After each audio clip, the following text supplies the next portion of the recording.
Good evening అండి. Welcome to minds academy. ఇది మన అకాడమీ. మనం ఆంధ్రప్రదేశ్ గ్రూప్ 1 మరియు గ్రూప్ 2కి సంబంధించి కరెంట్ అఫైర్స్ అనేవి డిస్కస్ చేసుకుంటున్నాం అండి. అండ్ దానిలో భాగంగా ఏవైతే ఇంపార్టెంట్ కరెంట్ అఫైర్సో, ఏవైతే ఎగ్జామ్లో అడగటానికి ఎక్కువగా ఛాన్స్ ఉందో అలాంటి కరెంట్ అఫైర్స్ టాపిక్స్ని మనం సెలెక్ట్ చేసి డిస్కస్ చేసుకోవడం జరుగుతుందన్నమాట. మన ఆబ్జెక్టివ్ ఏంటి అని అంటే గ్రూప్ 1 మరియు గ్రూప్ 2 ఎగ్జామ్స్కి ఈ కరెంట్ అఫైర్స్ ఏదైతే ఉందో ఆ కరెంట్ అఫైర్స్లో ఏ టాపిక్స్ కూడా మిస్ అవ్వకూడదని చెప్పేసి మనం డిస్కస్ చేసుకుంటున్నాం, అన్ని ఇంపార్టెంట్ టాపిక్స్ కూడా. సో దీనిలో ఫస్ట్ ఇంపార్టెంట్ టాపిక్ ఏంటి అని అంటే ఈరోజు కోకో సాగులో ఆంధ్రప్రదేశ్ టాప్లో ఉందండి. సో ఈ కోకో అనేది ఒక రకంగా వాణిజ్య పంటగా చెప్పుకోవచ్చు అనమాట. కోకో అనేది ఆంధ్రప్రదేశ్లో విస్తారంగా సాగు చేయడం జరుగుతుందన్నమాట. సో దీనిలో భాగంగానే రీసెంట్గా పార్లమెంట్లో ఇచ్చిన డేటా ప్రకారం కోకో సాగులో ఆంధ్రప్రదేశ్ టాప్ ప్లేస్లో ఉందన్నమాట. అండ్ ఈ కోకో సాగు ద్వారా రైతులు కూడా ఎక్కువ ఆదాయాన్ని ఆర్జిస్తున్నారని చెప్పేసి మినిస్టర్ పార్లమెంట్లో చెప్పడం జరిగింది. సో ఇక్కడ మనం ఒకసారి చూసుకుంటే ఈ ఇండియాలో టోటల్ కోకో సాగులో దాదాపు 41% ఆంధ్రప్రదేశ్లో మాత్రం కల్టివేట్ చేస్తున్నారని ఈ పార్లమెంట్లో వ్యవసాయ శాఖ సహాయ మంత్రి భగీరథ్ చౌదరి గారు చెప్పడం జరిగిందనమాట. అంటే దాదాపు 41% అంటే almost half of cocoa cultivation అండి. అంటే దాదాపు దేశంలో సగం కోకో కల్టివేషన్ అంటే 41% ఆంధ్రప్రదేశ్ రాష్ట్రంలోనే ఈ కోకో పంటని కల్టివేట్ చేస్తున్నారనమాట. సో ఇది చాలా చాలా ఇంపార్టెంట్ అండి. ఇది ఒక వాణిజ్య పంట అనమాట. అండ్ పర్టికులర్గా ఆంధ్రప్రదేశ్ కూడా ఈ ఫ్రూట్స్ అండ్ వెజిటేబుల్స్ కల్టివేషన్ ఏదైతే ఉందో దీనిలో అంటే ఫ్రూట్స్ కల్టివేషన్లో పర్టికులర్గా ఫస్ట్ ప్లేస్లో ఉందన్నమాట. అయితే ఇక్కడ మనం చూస్తున్న డేటా ప్రకారం ఆంధ్రప్రదేశ్ 3 వాణిజ్య పంటల్లో ఫస్ట్, సెకండ్ అండ్ థర్డ్ ప్లేస్లో, ఫోర్త్ ప్లేసెస్లో ఉన్నాయని చెప్పేసి కేంద్ర వ్యవసాయ శాఖ సహాయ మంత్రి భగీరథ్ చౌదరి గారు చెప్పడం జరిగిందనమాట. అంటే ఫస్ట్ ప్లేసు ఆంధ్రప్రదేశ్ ఫస్ట్ ప్లేస్లో ఉంది ఈ కోకో కల్టివేషన్లో. అండ్ దాంతోపాటు ఈ జీడిపప్పు కల్టివేషన్ ఏదైతే ఉందో జీడిపప్పులో సెకండ్ ప్లేస్లో ఉందన్నమాట. అండ్ దానిలో కొబ్బరిలో ఫోర్త్ ప్లేస్ ఉన్నట్లు ఈ వ్యవసాయ శాఖ సహాయ మంత్రి పార్లమెంట్లో చెప్పడం జరిగిందనమాట. అయితే ఇక్కడ మనం కోకో పంట గురించి చూసుకుంటే మొత్తం దేశవ్యాప్తంగా కోకో పంటని 1.14 లక్షల హెక్టార్లలో కల్టివేట్ చేయడం జరుగుతుందన్నమాట, కంప్లీట్గా ఆల్ ఓవర్ ఇండియా. రైట్ అండి. సో టోటల్గా ఇప్పుడు కోకో అనే ఒక వాణిజ్య పంటను తీసుకున్నప్పుడు అది మొత్తం దేశంలో 1.14 లక్షల హెక్టార్లో అది సాగు చేయడం జరుగుతుందన్నమాట. అండ్ ఈ 1.14 లక్షల హెక్టార్లలో 47.06 లక్షల హెక్టార్లు అంటే దాదాపుగా ఇది 41% అండి. ఈ 41% అంటే 47.06 లక్షల హెక్టార్లు అనేది కోకో ఆంధ్రప్రదేశ్లో సాగు చేస్తున్నారు. అండ్ దాన్ని బట్టి ఈ కోకో కల్టివేషన్లో ఆంధ్రప్రదేశ్ ఫస్ట్ ప్లేస్లో రావటం జరిగిందనమాట. ఇది చాలా చాలా ఇంపార్టెంట్ అండి ఎగ్జామ్ పర్స్పెక్టివ్లో. అంటే ఎగ్జామ్లో ఏ విధంగా అడిగే ఛాన్స్ ఉంది అని అంటే ఈ క్రింది ఏ వాణిజ్య పంటలలో ఆంధ్రప్రదేశ్ మొదటి స్థానం, రైట్, ఈ కింది ఏ వాణిజ్య పంటల్లో Andhra Pradesh largest cultivator of these commercial crops అనే ప్లాంటేషన్ క్రాప్స్ అని కూడా అడిగే అవకాశం ఉందన్నమాట. ఎంతండి టోటల్గా 41% of India's total cocoa cultivation and 47.06 lakh hectares of cocoa is cultivated all across India. So తర్వాత ఇంకొకటి మనం మాట్లాడుకుంటే సో మనకు తెలిసిందే దట్ ఆంధ్రప్రదేశ్ అనేది ఈ కోకో కల్టివేషన్లో ఫస్ట్ ప్లేస్లో ఉందన్నమాట. సో ఆంధ్రప్రదేశ్ తర్వాత మిగిలిన రాష్ట్రాలు కూడా అంటే తమిళనాడు అనేది సెకండ్ ప్లేస్లో ఉందన్నమాట ఈ కోకో కల్టివేషన్లో. తమిళనాడు తర్వాత కేరళ థర్డ్ ప్లేస్లో ఉందండి. అండ్ దాంతోపాటు కర్ణాటక కూడా ఫోర్త్ ప్లేస్లో ఉందన్నమాట. So this is also important అండి ఎగ్జామ్ పాయింట్ ఆఫ్ వ్యూలో. మనం ముఖ్యంగా గుర్తుపెట్టుకోవాల్సింది ఆంధ్రప్రదేశ్ కోకో కల్టివేషన్లో ఫస్ట్ ప్లేస్లో ఉందని, ఆ తర్వాత తమిళనాడు సెకండ్ ప్లేస్లో, కేరళ థర్డ్ ప్లేస్లో అండ్ కర్ణాటక ఫోర్త్ ప్లేసెస్లో ఉన్నాయని చెప్పేసి మనం గుర్తుపెట్టుకోవాల్సిన అవసరం ఎంతైనా ఉందన్నమాట. So since 41% of the cocoa అనేది మన రాష్ట్రంలోనే కల్టివేట్ చేయటం వల్ల ఇది మనం ఖచ్చితంగా గుర్తుపెట్టుకోవాల్సిన అవసరం ఉంది. అండ్ ఇంకొకటి ఏంటంటే ఈ కోకో పంట అనేది వాణిజ్య పంట. అండ్ ఈ వాణిజ్య పంటని పర్టికులర్గా ఈ చాక్లెట్స్ ఏవైతే ఉన్నాయో చాక్లెట్స్ తయారు చేయడానికి ఉపయోగిస్తారు. అండ్ దాంతోపాటు ఈ కోకో పంటల కల్టివేషన్ ద్వారా రైతులు అత్యధికంగా ఆదాయాన్ని ఆర్జించడానికి ఛాన్సెస్ ఎక్కువగా ఉన్నాయండి. ఎందుకంటే ఇది ఈ డ్రాట్ కండిషన్స్ కూడా తట్టుకుని, అంటే పర్టికులర్గా ఇది ఏంటంటే మైక్రో ఇరిగేషన్కి సూటబుల్ అండి. సో మనం మైక్రో ఇరిగేషన్ గురించి బాగా ఆల్రెడీ మనం డిస్కస్ చేసుకున్నాం, దీని గురించి ఎక్కువగా డిస్కస్ చేసుకున్నాం. ఈ మైక్రో ఇరిగేషన్కి ఈ కోకో పంట అనేది బాగా సూటబుల్ అనమాట, ఎందుకంటే ఇది కూడా ఒక రకంగా హార్టికల్చర్ క్రాప్ అనమాట. సో దానిలో భాగంగానే ఈ హార్టికల్చర్ అనేది పర్టికులర్గా ఈ హార్టికల్చర్ అనేది మైక్రో ఇరిగేషన్కి సూటబుల్ కాబట్టి ఈ కోకో పంటను కూడా లార్జ్ స్కేల్లో ఆంధ్రప్రదేశ్లో కల్టివేట్ చేస్తున్నారండి.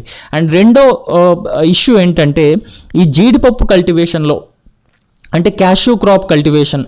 సో ఆంధ్రప్రదేశ్ సెకండ్ ప్లేస్లో ఉందండి, ఫస్ట్ ప్లేస్లో ఒడిషా అనమాట. సో ఒడిషా ఫస్ట్ ప్లేస్లో ఉంది. మొత్తం దేశవ్యాప్తంగా 1,204,000 హెక్టార్లలో ఈ క్యాష్యూ అనేది కల్టివేట్ చేస్తున్నారండి. అంటే దాదాపు 1,204,000 హెక్టార్లలో ఈ క్యాష్యూ అనేది కల్టివేట్ చేస్తున్నప్పుడు దాదాపుగా 223,000 హెక్టార్లలో జీడిపప్పు కల్టివేషన్తో ఒడిషా ఫస్ట్ ప్లేస్లో ఉందండి. అండ్ దాని తర్వాత ఇమ్మీడియట్గా 201,000 హెక్టార్లతో ఆంధ్రప్రదేశ్ రెండో స్థానంలో నిలిచిందనమాట ఇండియాలో ఇన్ టర్మ్స్ ఆఫ్ ఈ క్యాష్యూ కల్టివేషన్లో భాగంగా. రైట్ అండి, దిస్ ఇస్ ఆల్సో ఇంపార్టెంట్ అండి. అంటే క్యాష్యూ కల్టివేషన్లో ఆంధ్రప్రదేశ్ సెకండ్ ప్లేసు, కోకోవా కల్టివేషన్లో ఆంధ్రప్రదేశ్ ఫస్ట్ ప్లేస్ అనే విషయాన్ని మీరు గుర్తుపెట్టుకోవాలండి. అండ్ థర్డ్ విషయం ఏంటి అని అంటే ఈ కొబ్బరి సాగులో కేరళ ఫస్ట్ ప్లేస్లో ఉందండి. అండ్ కేరళ తర్వాత కర్ణాటక సెకండ్ ప్లేస్లో, తమిళనాడు థర్డ్ ప్లేస్లో ఉన్నాయి. అండ్ వీటి తర్వాత ఆంధ్రప్రదేశ్ ఇప్పుడు ఈ కొబ్బరి సాగులో 4వ ప్లేస్లో ఉందండి, అంటే 4th ప్లేస్లో. సో ఈ కోకో కల్టివేషన్లో, సో కోకో అనేది ఏదైతే ఉందో ఈ కోకో కల్టివేషన్లో ఆంధ్రప్రదేశ్కి ఫస్ట్ ప్లేస్ రావడం జరిగిందండి. అండ్ దాంతోపాటు ఈ జీడిపప్పు ఏదైతే ఉందో ఈ జీడిపప్పు కల్టివేషన్లో ఆంధ్రప్రదేశ్ ఎంతండి, దీనికి సెకండ్ ప్లేస్ అనమాట, అంటే ఫస్ట్ ప్లేస్లో ఒడిషా ఉందన్నమాట. అండ్ దాంతోపాటు ఈ కొబ్బరి ఏదైతే ఉందో కొబ్బరి కల్టివేషన్లో ఆంధ్రప్రదేశ్ 4th ప్లేస్లో ఉందన్నమాట. సో ఫస్ట్ ప్లేసెస్లో కేరళ ఉందండి, ఆ తర్వాత కర్ణాటక అండ్ ఆ తర్వాత తమిళనాడు, ఈ ఫస్ట్ 3 ప్లేసెస్లో. అండ్ ఆ తర్వాత ఆంధ్రప్రదేశ్ 4th ప్లేస్లో రావటం జరిగిందనమాట. అయితే ఇప్పుడు పర్టికులర్గా మనం ఆంధ్రప్రదేశ్లో జీడిపప్పు సాగు గురించి మాట్లాడుకుంటే ఈ పార్వతీపురం మన్యం అనేది టాప్ ప్లేస్లో ఉందన్నమాట. అంటే అన్ని జిల్లాలలో ఈ పార్వతీపురం మన్యం జీడిపప్పు సాగులో టాప్ ప్లేస్లో ఉందండి, పర్టికులర్గా ఆంధ్రప్రదేశ్ నుంచి. అదేవిధంగా కొబ్బరి సాగులో డాక్టర్ బిఆర్ అంబేద్కర్ కోనసీమ జిల్లా అనేది టాప్ ప్లేస్లో ఉందండి. అండ్ కోకో కల్టివేషన్లో ఈ ఏలూరు జిల్లా ఏదైతే ఉందో అది ఫస్ట్ ప్లేస్లో ఉందన్నమాట. This is also very very important అండి. అంటే ఇప్పుడు ఆంధ్రప్రదేశ్లో జీడిపప్పు సాగులో ఏ రాష్ట్రం అత్యధికంగా జీడిపప్పు అంటే క్యాష్యూ క్రాప్ అనేది కల్టివేట్ చేస్తుంది అంటే పార్వతీపురం మన్యం. అండ్ ఆంధ్రప్రదేశ్లో ఏ జిల్లా కొబ్బరిని ఎక్కువగా ఉత్పత్తి చేస్తుంది, అదే ప్రొడ్యూస్ చేస్తుంది అంటే డాక్టర్ బిఆర్ అంబేద్కర్ కోనసీమ జిల్లా. అండ్ అదేవిధంగా ఆంధ్రప్రదేశ్లో ఏ జిల్లాలో కోకో అత్యధికంగా పండుతుంది అంటే ఇది ఏలూరు జిల్లా అండి. సో ఈ డేటా కూడా చాలా చాలా ఇంపార్టెంట్ అండి. దాంతోపాటు అంటే కోకోలో ఫస్ట్ ప్లేసు, క్యాష్యూలో సెకండ్ ప్లేసు అండ్ కొబ్బరి కల్టివేషన్లో 4th ప్లేస్ అనే విషయాలను గుర్తుపెట్టుకోవాలి. అండ్ జిల్లాలను కూడా గుర్తుపెట్టుకోవాల్సిన అవసరం ఎంతైనా ఉందన్నమాట. అండ్ దానిలో భాగంగానే ఈ ఉద్యానవన పంటలు ఏవైతే ఉన్నాయంటే హార్టికల్చర్ క్రాప్స్ ఏవైతే ఉన్నాయో ఆంధ్రప్రదేశ్ని ఒక హార్టికల్చర్ హబ్గా డెవలప్ చేయాలని చెప్పేసి ముఖ్యమంత్రి చంద్రబాబు నాయుడు గారు పదే చెప్పడం జరుగుతుందన్నమాట.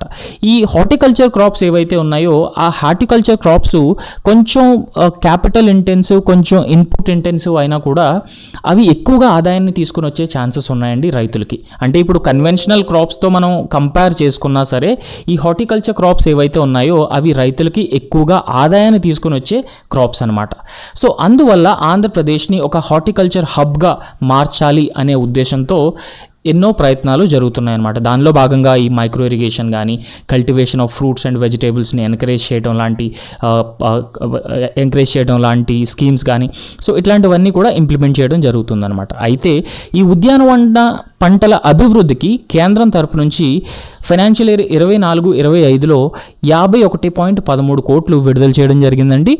అండ్ 23.79 కోట్లు అంటే దాదాపు 46.52% అండ్ 2025-26లో 105 కోట్లు విడుదల చేయగా 88.03 కోట్లు అంటే 83.83% ఖర్చు అయినట్లు తెలపడం జరిగిందనమాట. ఈ డేటా కూడా గుర్తుపెట్టుకోవడం ఇంపార్టెంట్ అండి. రైట్, సో ఇదండి ఆంధ్రప్రదేశ్లో కొన్ని ఉద్యానవన పంటలు, వాణిజ్య పంటల సాగులో ఆంధ్రప్రదేశ్ స్థానం, అదేవిధంగా ఆంధ్రప్రదేశ్లో కొన్ని జిల్లాల స్థానం అనమాట. నెక్స్ట్ ఇంపార్టెంట్ దిన్నే అనే ఒక ప్లేస్లో ఇండియాలోనే కాకుండా ప్రపంచంలోనే first autonomous ship building centre అనేది కన్స్ట్రక్ట్ చేయడం జరుగుతుంది అనమాట. This is also very very important అండి ఫ్రమ్ ఎగ్జామ్ పాయింట్ ఆఫ్ వ్యూలో. సో ఇక్కడ దీని గురించి మనం ఒకసారి మాట్లాడుకుంటే, రాష్ట్రంలో వరల్డ్లోనే అండ్ దాంతోపాటు ఇండియాలోనే మొట్టమొదటి అటానమస్ మారిటైమ్ షిప్ బిల్డింగ్ హబ్ని ఇక్కడ నిర్మించడం జరుగుతుందన్నమాట. So this is very very important అండి ఫ్రమ్ ఎగ్జామ్ పర్స్పెక్టివ్లో. సో ఎక్కడ నిర్మిస్తున్నారు అంటే ఈ జువ్వలదిన్నె అనే ఒక ప్రాంతంలో. జువ్వలదిన్నె ఎక్కడ ఉందండి? నెల్లూరులో ఉందన్నమాట. సో నెల్లూరులోని జువ్వలదిన్నె అనే ఒక ప్రాంతంలో ఈ మొట్టమొదటి autonomous maritime ship building system సెంటర్ని నిర్మిస్తున్నారు. సో ఎవరు బిల్డ్ చేస్తున్నారండి అంటే సాగర్ డిఫెన్స్ ఇంజనీరింగ్. ఇదొక ముంబైకి చెందినటువంటి డిఫెన్స్ ఇంజనీరింగ్ సంస్థ. ఈ సాగర్ డిఫెన్స్ ఇంజనీరింగ్ సంస్థ ఇది రాష్ట్రంలో ఏర్పాటు చేస్తుందన్నమాట. సో అయితే పర్టికులర్గా ఈ అటానమస్ మ్యారిటైమ్ షిప్ బిల్డింగ్ హబ్లో ఈ సాగర్ డిఫెన్స్ ఇంజనీరింగ్ అనేది ఏం ప్రొడ్యూస్ చేస్తుంది అని అంటే ఈ ఏవైతే ఉంటాయో అంటే అటానమస్ అండర్ వాటర్ వెహికల్స్ ఏవైతే ఉంటాయో, సో ఈ అటానమస్ అండర్ వాటర్ వెహికల్స్ని ప్రొడ్యూస్ చేయడం కానీ, లేదంటే అన్మ్యాన్డ్ సర్ఫేస్ వెహికల్స్ సో ఇట్లాంటి వాటిని ఇది ప్రొడ్యూస్ చేయడానికి ఛాన్సెస్ ఉన్నాయండి సాగర్ డిఫెన్స్ ఇంజనీరింగ్. సో ఇవి దేనికి ఉపయోగపడతాయి అని అంటే మ్యారిటైమ్ సర్వైలెన్స్ కానీ, కోస్టల్ సెక్యూరిటీ కోసం కానీ, లేదంటే ఫిషింగ్ మానిటరింగ్ కోసం కానీ, సో ఇట్లాంటి పనుల కోసం ఈ unmanned surface vessels and autonomous under water vehicles అనేవి సాగర్ డిఫెన్స్ ఇంజనీరింగ్ అనే సంస్థ ఈ autonomous maritime ship building system సెంటర్స్లో డెవలప్ చేస్తుందండి. ఇది ఎక్కడుందంటే జువ్వలదిన్నె అనే ప్రాంతంలో నెల్లూరులో ఉందన్నమాట. రైట్. సో దీనిలో ఈ మానవరహిత సముద్ర వాహనాలు, వైమానిక డ్రోన్లు ఈ సంస్థ అభివృద్ధి చేస్తుంది. ఇది నెల్లూరు జిల్లా జువ్వలదిన్నె దగ్గర అభివృద్ధి చేయడం జరిగింది. చాలా చాలా చాలా ఇంపార్టెంట్ అండి. అండ్ ఈ సంస్థకి ప్రభుత్వం దాదాపుగా 29.58 ఎకరాల భూమిని కేటాయించడం జరిగింది.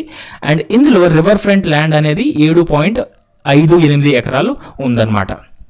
అండ్ దీనిలో భాగంగా నౌకా నిర్మాణం, ప్రయోగం, పరీక్షా కేంద్రం ఏర్పాటు కోసం ఈ సముద్ర తీరం కోసం ఈ భూములను ప్రభుత్వం ఆల్రెడీ ఈ autonomous maritime ship building system centre ఏదైతే ఉందో దాన్ని కట్టడం కోసం అంటే దాన్ని నిర్మించడం కోసం ఇవ్వడం జరిగిందనమాట. అదేవిధంగా ఈ సంస్థ రాష్ట్రంలో 2,500 కోట్ల పెట్టుబడులతో ఒక యూనిట్ని ఏర్పాటు చేస్తుంది.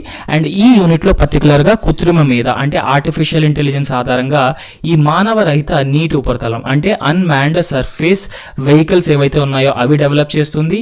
అండ్ అదేవిధంగా అటానమస్ అండర్ వాటర్ వెహికల్స్ను కూడా డెవలప్ చేస్తుంది. అండ్ పర్టికులర్గా ఇది చాలా చాలా ఇంపార్టెంట్ అండి కోస్టల్ సెక్యూరిటీకి, మ్యారిటైమ్ సర్వైలెన్స్కి అండ్ దాంతోపాటు ఫిషింగ్ మానిటరింగ్ అనే దానికోసం కూడా చాలా ఇంపార్టెంట్. అండ్ పర్టికులర్గా ఈ అటానమస్ షిప్ బిల్డింగ్ సెంటర్ ఏదైతే ఉందో అవి బిల్డ్ చేసేటువంటి ఇట్లాంటి autonomous under water vehicles and మానవరహిత నీటి ఉపరితల వాహనాలు ఇవేంటంటే పర్టికులర్గా ఆంధ్రప్రదేశ్ మరియు ఇండియా డిపెండెన్స్ వేరే కంట్రీస్ పైన ఖచ్చితంగా తగ్గిస్తుందండి. అండ్ దాంతోపాటు ఈ ship building, autonomous systems development, marine engineering, research development రంగాల్లో దాదాపుగా 750 మందికి కూడా ప్రత్యక్షంగా ఉపాధి లభించిపోతుంది అండ్ పరోక్షంగా కూడా ఉపాధి లభించిపోతుందండి దీని ద్వారా.